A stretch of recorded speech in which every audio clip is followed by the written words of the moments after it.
So not only is that one of Poland's oldest monasteries, but... Dzień dobry, everybody. Welcome to Krakow. Now, this is only my second day here, and already I've decided it's a paradise, Poland. Join me to find out why. Let's do this. Should be spending most of your life living in a Polish paradise. Should be spending most of your life living in a Polish paradise.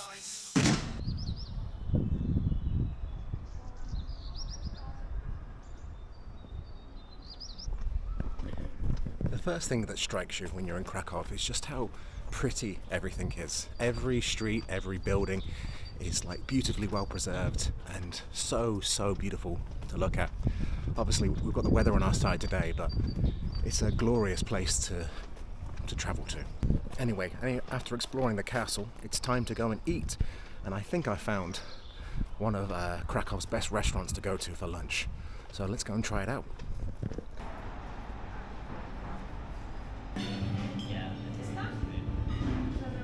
Anyway, that was delicious. You can probably tell from the image that was a tasty bit of food. I have no idea what was on the plate. There was various different sauces, and none of them tasted what I thought they were going to taste like. But together, they all made one good combination. Anyway, I'm no Anthony Bourdain, so don't expect waxing lyrical poetry about food from me. One tip though, if you do want to go to that restaurant, you can book online through Google. That's what I did. I booked it this morning, and I booked it for 1 o'clock, which is when they open. But after about 1:30, the restaurant was filling up and there was no space for anybody. So if you want to get there, you probably won't get a space in the evening if you want to book in the day. So book as early as you can and try and eat as early as I do. Anyway, that's my tip for surviving that restaurant. But it is one of the most popular places in Krakow, and you know, it's busy. That's the way it is. Now the plan is to go and rent a bike and cycle to a monastery on the outskirts of Krakow. I mean, look at it. Have you ever seen such a clean place before? It's amazing. I don't know if it's just because I'm English and I'm used to a lot lower standards for my public city hygiene, but it's pristine. It's a paradise. The other good thing, of course, is that they've got basically zebra crossings at every place that you want to cross, more or less, and way more than you'd find anywhere else, which means it's actually doable to walk around a city. Imagine that. I don't want to be cast as some sort of public planning nerd, but if I was in charge of the world, I'd put zebra crossings everywhere pedestrians needed to cross. Fuck the cars, I'll tell you. Anyway, we're going to go and find a bike shop, and I'll show you the public cycling infrastructure as well. Exciting. Right, I have secured a noble steed. I've got myself a very fancy looking helmet, and I'm going to head towards somewhere called Benedictine Abbey in Tyniec. It's about a 45-minute cycle ride, and let's go and explore. Hopefully it should be a nice little cruise down the river, so let's go. I'm doing it. You guys said I never would, but I'm doing it. I'm cycling over a Polish river, the name I forgot. Come on, river, where are you? I don't even know what side of the road they drive on here. Is it the right or the left? Anyway, I can just play the ignorant foreigner. That always works. I think we've made it to the river. This, hopefully, should be quite a nice, easy cycle. But let's see. Here we go. Finally, I can start living the European dream. Proper cycling infrastructure, nice weather, relatively cheap, good food.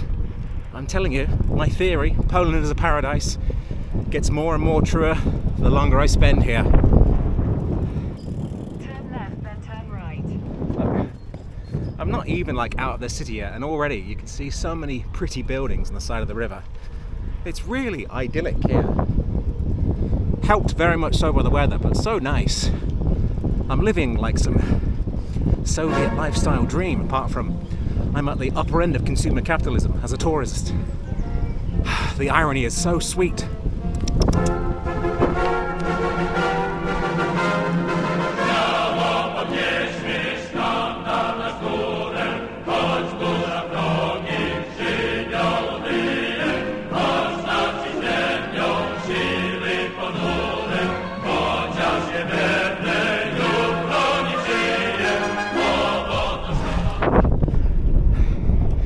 God bless this cloud, I tell you.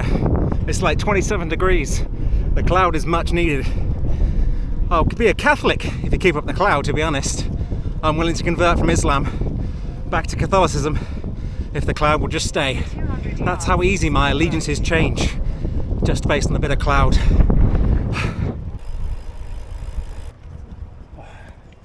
That looks nice, people having a beer. I might stop there, but I think we're here at the, I can't pronounce it, it's Polish. I don't speak Polish, I can't pronounce it, what can I say, I'm sorry. But here's the monastery. I think it's called Tupac. That's why fat mother. Oh, sorry. Not near the monastery, that's crass. See, another example of Poland as a paradise is, you saw that cycle path. It was immaculate, it was well maintained, it was smooth, it was in a serene, beautiful place. Like, they clearly thought about it when they made it. That is just more evidence for my theory that Poland is a paradise. And they've even got a public bike station here, which I know you do see these around Europe and around the world, but like, if I was in England, it would be vandalised and somebody would have put one of the implements up their bum hole. So I'm just saying, it really is a paradise here.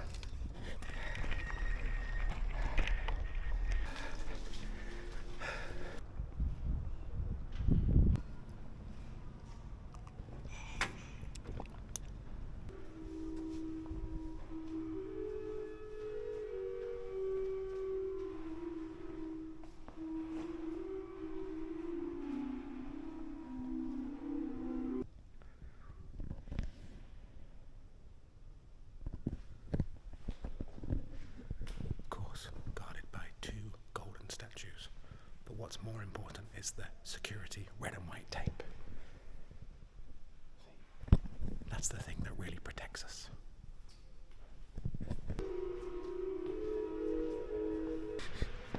Anyway, this isn't just about me poking fun at a very old, beautiful building. This is actually a key part of Poland's history, as it were. This monastery, certainly the grounds, are very connected to when Poland first became a country in itself, which is about 1,000 years ago. Let me explain more on the road on the way back to Krakow. Anyway, Dan's Polish History 101. That monastery, about 1,000 years ago, it was laid ground as a monastery. And the Duke that basically founded Poland set up a kind of church there that went on to be modified. And over 1,000 years, there's been some sort of Catholic religious institution there. Poland essentially exists as a nation because of the Catholic Church. Without the Catholic Church, there is no nation-state of Poland. 1,000 years ago, the Holy Roman Empire, basically Europe's biggest Christian bully at the time, was threatening to invade anybody that wasn't bowing allegiance to the cross. So, Slavic pagan Poland had to basically become Christian unless it was going to be invaded by the Holy Roman Empire. So Poland becomes a Christian nation, swears itself in allegiance to the Pope and the Holy Roman Empire, and manages not to get invaded. And that is about 1,000 years of Poland history cemented within the Catholic Church. Of course, that brief history doesn't cover that Poland before the rise of Christianity and the Catholic Church was essentially a loose collection of Slavic pagan groups, basically, or tribes. And they had an oral history, and they believed in a polytheistic lifestyle where there was a god of war, a god of love, a god of the forest, and the Christians basically came along and violently stamped that out.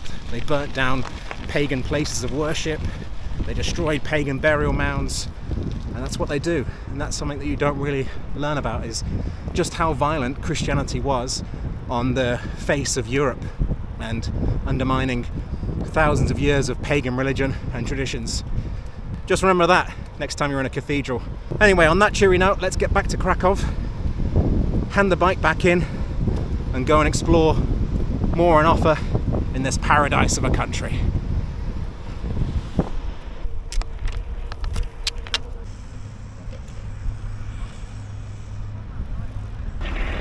I made it back to Krakow. I don't know what I'm going to go and do now.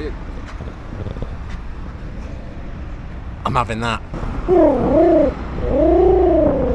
Sun's getting low now, it's becoming the evening, but that's not the end of today's adventure, because I feel like going to play with some balls, if you know what I mean. Let's go. The Phantom Menace. Just 2 Jedi Knights to help you settle the conflict. These are looking good. Okay, I'm going to end that regression session there, but now I'm going to go for some dinner, and I think for tonight's dinner I'm going to get some sushi. Yeah, boy.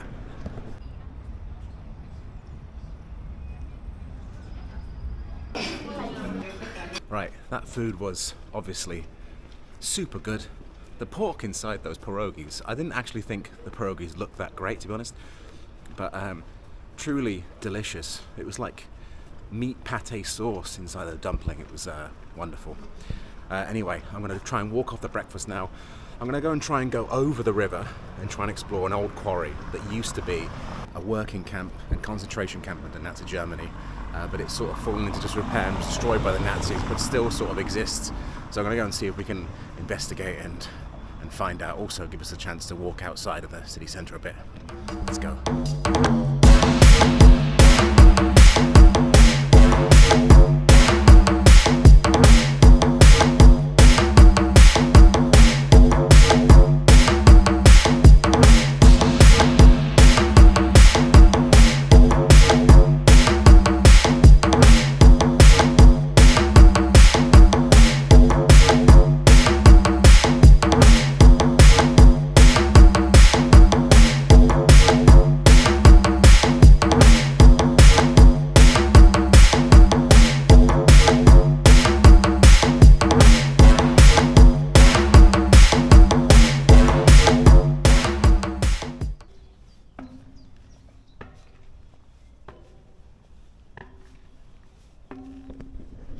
Tell you what, it's making quite a nice song, you know.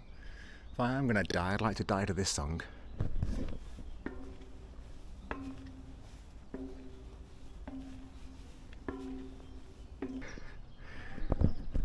I made it to the top. I'm not scared at all.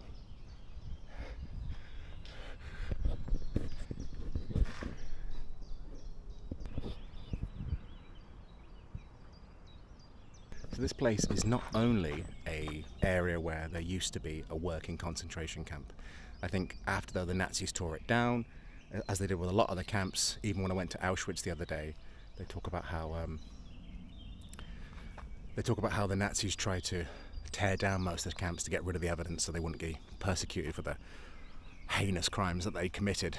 But then this area is also used by Steven Spielberg to film his film Jurassic Park. Do you remember the scene where the T-Rex is chasing them? It was here.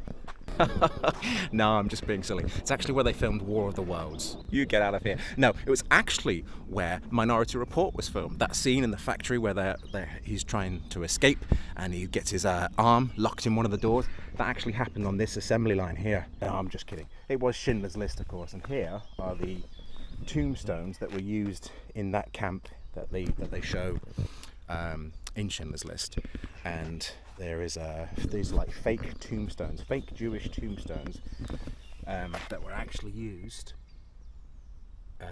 in the film itself, and they're not real. I'm not actually walking on Jewish gravestones right now, but they were used in the film, and then they were just left here, I guess, because obviously they're made out of stone, and that's hard to take away and store back in Hollywood. Very interesting. Anyway, let's explore a bit more, and then we'll try and head back into the city centre.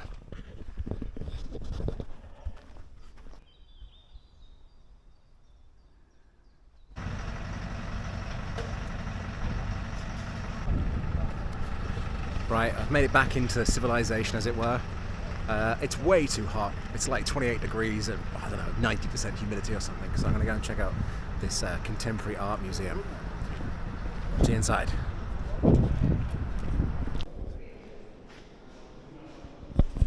Did you read that? Today, it's free. I tell you, Poland is a paradise, not only because everything's wonderful and it works well, just because my days go so well here. Let's go and check it out.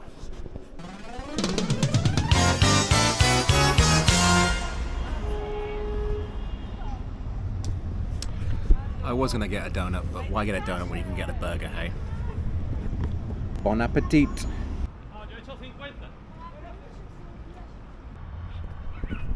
Here's another point for Poland. Public chessboards. No chess pieces, obviously, but public chessboards in the park. That's something we could do with around the whole world. I'm a bit of a chess propagandist when it comes to it. But yeah, another point for Poland there.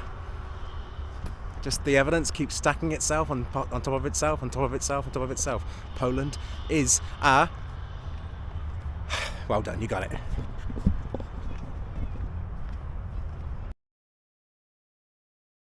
I have to say, one thing I love about Indonesia... Oh, sorry, I've got the camera upside down. One thing I love about Poland is all the beautiful architecture that you see everywhere as well. So pretty.